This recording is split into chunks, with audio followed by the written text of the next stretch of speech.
Welcome to Future Foodcast. I'm Pam Linemiller, your host. And there is a lot of discussion these days about sustainability. We are going to dive into that today and find out what is happening at one of the largest companies focused on sustainability. We have Christina O'Keefe with us. She's the head of sustainability for North America for Kerry. Welcome to the show, Christina. Hey, thank you for having me, Pam. Glad Yeah. to be here. Yeah, I'm excited to dive into your area of expertise. So why don't you share with us a little bit about what it means to be the head of sustainability at Kerry? For those of you who don't know, Kerry is the world leader in science-backed sustainable nutrition for food, beverage, and the pharmaceutical industry. And as such, we have set pretty aggressive targets with our Beyond the Horizon strategy, which we launched in 2020. As the head of sustainability for Kerry's largest region, North America, I oversee our sustainability initiatives from end to end, meaning I get my hands on a lot of different pots, helping to inform, to initiate, and really bring cross functional teams together to make positive impact.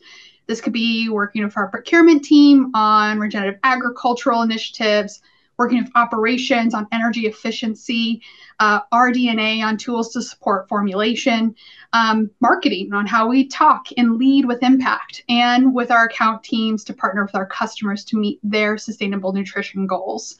Really pulling the value and impact through the organization to our customers and consumers, and to make the greatest impact on people, society, and planet. I always think that sustainability needs to be driven within an organization holistically. And I play the part of, I would say, the orchestrator or the bridge for many of the teams to ensure we are moving in the same direction. Yeah, I think the wisdom of Carrie's leadership to empower you to do that cross-functional piece is really what helps you be successful, because really one of your verticals cannot just do this by itself. You've got to have the collaboration of all the different areas of the company. Correct. And I think that's one thing that we really excel at Kerry is that cross functionality and making sure that we're pulling all those pieces together, because sometimes sustainability gets done in a box.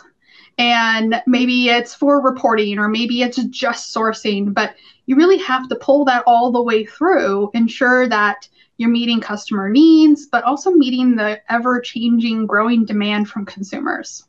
Yeah, I think when you said in a box, my vision was, or in a basement office with no windows. I think a I lot don't of, know. I think sustainability people tend to like a little extra light. yeah. So hopefully they have a window. Well, my thoughts went to a lot of companies are saying they're following sustainability practices and setting goals for sustainability, yet they're not empowering their professionals to actually pursue those goals. But you at Kerry have some really aggressive outreach goals for 2030. Yeah. So our overall ambition is to reach 2 billion consumers with sustainable nutrition solutions by 2030, along with science backed climate targets. So we have very aggressive targets on both people, society, and planet.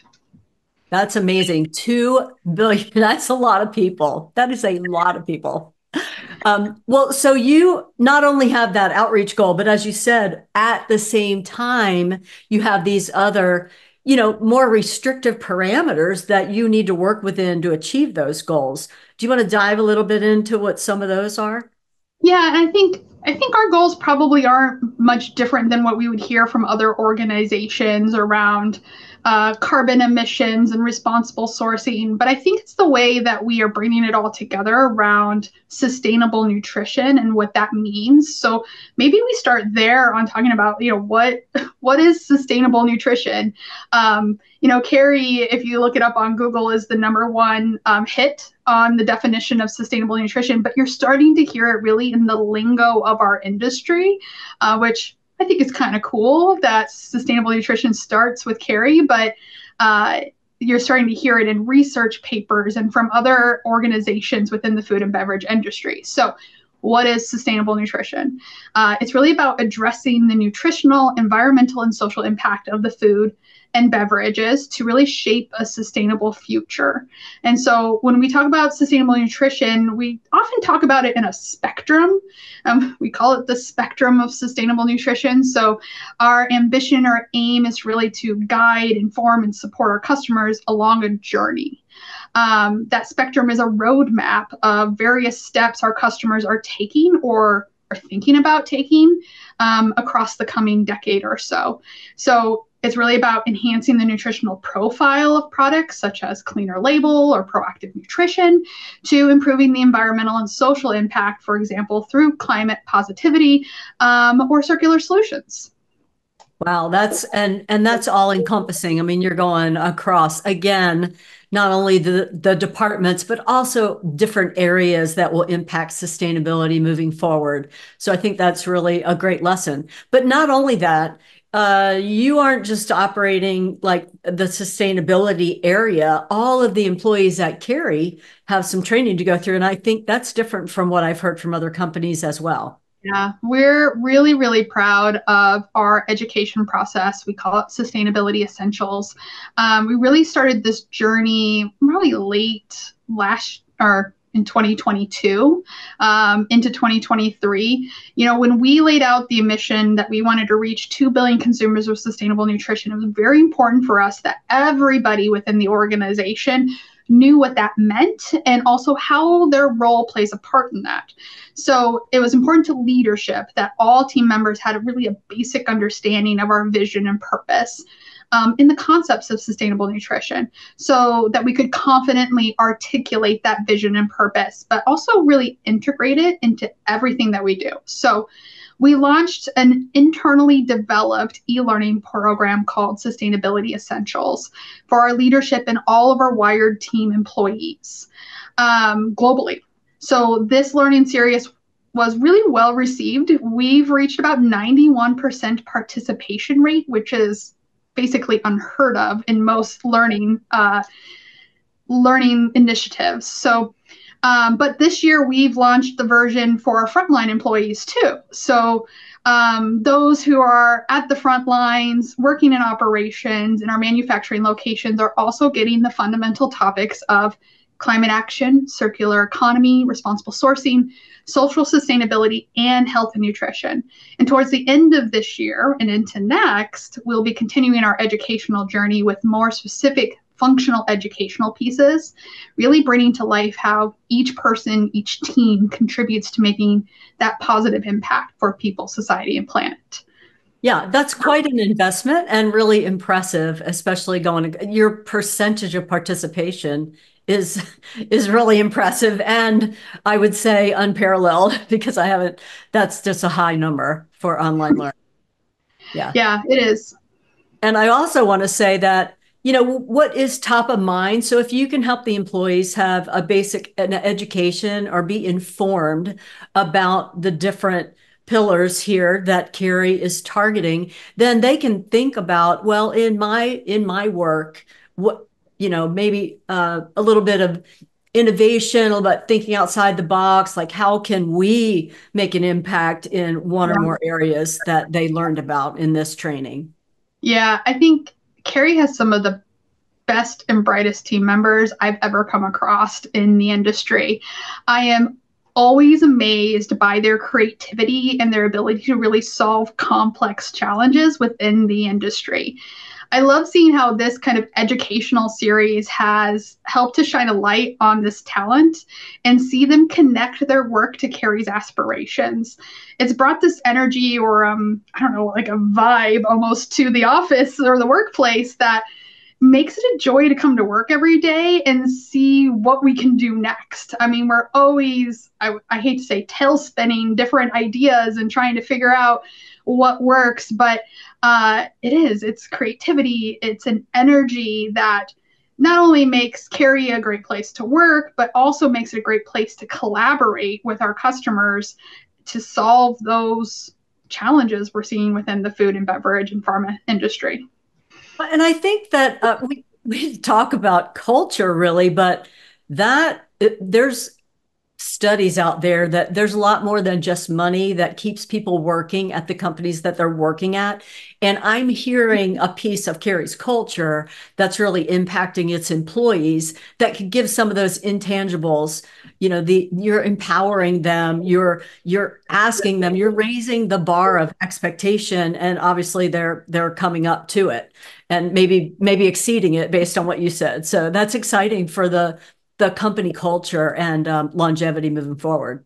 Yeah, I think we're at the end of summer, so we just brought our new class of recent college graduates to the organization. And I will tell you, we asked them, why did you choose Kerry and what were you looking for? And I will tell you, sustainability is top of mind for new talent, and their energy that they bring within the organization really supports our growth in the culture and engagement that you're talking about. So it's been really a really cool ride. I've been with Kerry for 13 years and have seen this kind of transformation within the organization, and through our change or I would not say change, I would say elevated strategy to create that message. That's very exciting. Well, let's change our conversation a little bit to some of the tools that you're using it with your product creation and sharing with your customers. I know that carbon is a big piece of the sustainability goals, and you have a tool in that area. Yeah, so one of the challenges we've seen over the last few years is how do you quantify impact? Which methodology? What calculation? What software platform is you being pinged on LinkedIn about today? So what should we be using? I don't know. I don't know if anybody knows the answer to that. So what we did at Kerry was built an internal system that has been third-party verified to use our data and our inputs to calculate a product carbon footprint. So for North America, we probably have about 85% of our products already product carbon footprinted using this methodology and internal system. And this helps us twofold, right? So one is for our internal teams like our RD&A to work on formulations with carbon emissions in mind. So in addition to taste and functionality, we can look at the carbon along with it. And it really helps us make decisions within our own organization. But secondly, our customers are on this journey too, and we're there to support them on their data gathering and understanding of how we can partner with them to create the baseline on the carbon emissions, but then what are the next steps to help you reduce, right? Isn't that the overall goal? So being able to have that data and really make data decision making part of the process is a huge stride in progressing. Yeah, nice. Well, also your partners and their consumers are also looking, they care about what's in their products from a ingredient standpoint and also from a nutrition standpoint. And so you've developed tools with that as well. Yeah, so I think going back to that kind of sustainable nutrition spectrum, when we talk about carbon profiling, that's about the better for the planet. But the NeutriGuide was developed to help support on-pack labeling and understanding the nutritional value of the product. So as Kerry's aspiration to reach 2 billion consumers with sustainable nutrition solutions, it's a big part of that. We are ensuring that we are supporting the growth of products that really meet the requirements around positive and balanced nutrition. So, meaning we really want to help support the reduction in sugar, fats, and salts. Let's just get it down to the basics there, right? So, this is good for everyone as it supports healthy eating habits, but it's also growing regulatory requirements for on-pack labeling for consumers. And we're seeing starting to pop up in multiple countries around the world. So we are working to support our customers through the development and usage of our NeutriGuide, which we utilize with customers to evaluate the nutritional products they are formulating and can give them kind of a visual of what it would look like on pack based off of the country regulations in which they will be selling it and the nutritional profile of the product. And this is really kind of taking the guesswork out of the process, making it easier to understand the nutritional impact for labeling and being able to make quick decisions on sugar, fats, and salts. Yeah. And sugar, fats, and salts are a focus. We all say we want to reduce them, but I think people talk thin and eat fat. So, and It's sugar and salt. So, it's the things that make things tasty, right? It's what our taste buds want, but doesn't necessarily have to come from sugar, fats, and salts, right? I think that's where the taste innovation and technologies really come forward and really shine because you can still have those, I like to say, sugary nodes without the sugar, or even savory nodes that might have came from salt or fat, but using umami instead, right? So it's really I'm fascinated by the food science of food and beverage and how you can create kind of those same experiences without the poor nutritional elements.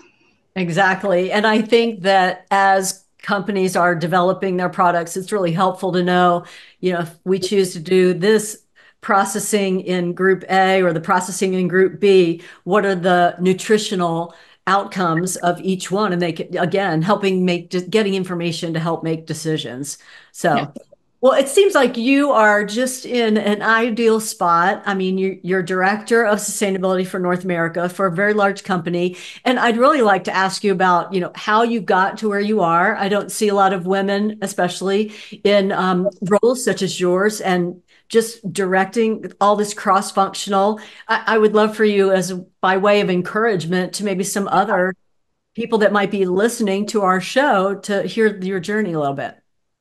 Thank you for asking that, Pam, and I appreciate that.